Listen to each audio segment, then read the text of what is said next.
So, dietary therapy versus American. In America, we tend to underestimate the importance of food. We just view it as a generic fuel, and as long as I can put something in me so I can keep going, that's all that matters. And we are very much driven by convenience, because we are a very active culture. We like to do a lot of things. Eating does not get a high priority, and I encourage us all that it needs to be a higher priority. It is probably the most influential decision we make on a daily basis, and it influences our health. So we are driven by convenience. And we have a tendency to only feed our tongues. We let our tongues dictate the diet, but the tongue is only one of the organs that experiences the food. So this is something we need to drill into our patients. The food that we eat will stay in our body for weeks or months as the tissues that it turns into. And so we need to make that a priority. And we are in love with our cheap food in America. We've got very cheap food. And in order to do this, we have to use pesticides, growth hormones, and preservatives, all of which have got negative consequences for health. There is a saying that I like a lot in Italian culture that says, it is better to pay the grocer than the doctor. Again, maybe not for our business, but I like the sentiment there. And I also advocate gentle change. If you try and change too much too quickly, you'll set yourself up to fail and shock your system. Detox diets, liquid diets, fasting diets, the Atkins diets are neither balanced nor moderate. The best way to get into balance is to live a little more in balance today, not to grossly overcompensate for yesterday.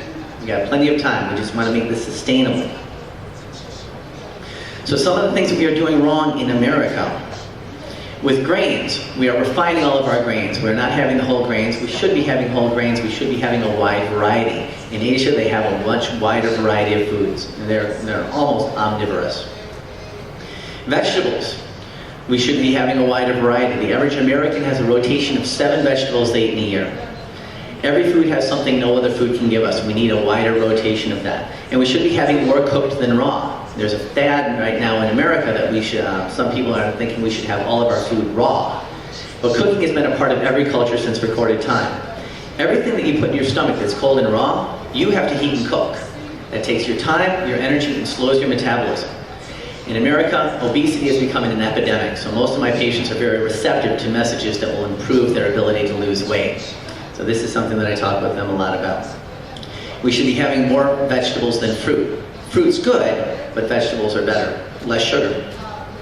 Meat. Most people in America are having way too much meat. And that is not good. It's clearly associated with myriad health problems. And then there's about 5 or 10% of people that go to the other extreme and are vegetarian. And so our extreme mindset in our culture is that if a lot is bad, none must be best. And usually the middle path is the best.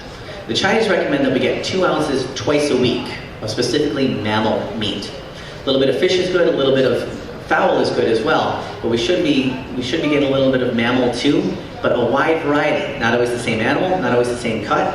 And in my culture, we're only eating the muscle and ignoring the organ meats, and I think that we're missing out on something important with that.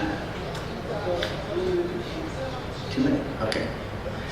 We have an aggressive dairy campaign. People tell us we need a lot of dairy. No other animal has dairy. The parts of the world that have the most dairy have the highest rates of osteoporosis. We don't need that. In America, we have all of our beverages ice cold. In Asia, they have the hot green tea that facilitates digestion and is full of health benefits. Supplements are a billion-dollar industry. We did not evolve by eating niacin or B12. We've evolved by eating food. That is the best way to get your nutrition. Calorie counting is a waste of time. It directs people to choose the wrong foods. I've got a lot of patients think that Diet Coke is a health food. The average person in China has between 25 and 40% more calories every day than their average American counterpart, and they have much less obesity, so it's not the calories. Our lifestyle should be balanced and moderate. You don't want to work too much, play too much. We need to get enough sleep. Most Americans don't get enough exercise, and those that do tend to overdo just one exercise. So we want to have a balanced portfolio of our exercise as well. And we want to incorporate relaxation into our daily routine. Our attitudes, we put too much pressure on ourselves to be perfect. You don't want to be too quick to judge events. We never know how things are going to work out, and things always work out one way or another. You don't want to overestimate your sphere of influence. If you think you can control yourself, if you think you can control those around you, you're going to drive yourself and them crazy. And our emotions should be like the wind, felt when they're here, gone when they're gone. Let go of yesterday's stress, and look for the humor in life. It should be fun. We should laugh. We should love. Yes. So diet, lifestyle, and attitudes, these are the things that we should all be going over with our patients. And I brought 20 copies of my book. If anybody would like to look at them and think it'd be appropriate to share with their patients, I'd be happy to give them with you if you'd like to take one home and evaluate it. I'm sorry I don't have one for everybody, but I will be around after this section if anybody would like to look at them. Thank you. Thank you very much. Any questions? Any comments, please? I have a question.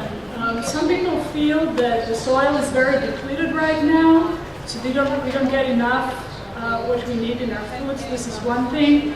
And the other thing is some nutritionists feel that we're so compromised living in the environment we're living in that our body are not producing enough digestive enzyme to break the food properly, and they recommend we'll take those. So I'm curious for your response. I think this is evidence why we need to get back to better farming practices, why we need to be more organic and more locally, because the supplements, they can give us some of what we're lacking, but not all of what we're lacking. So there can be a stopgap measure, but this is nature telling us that we need to get back to the more sustainable, more nutritious way of farming. Thank you. Thank you very much. Any more?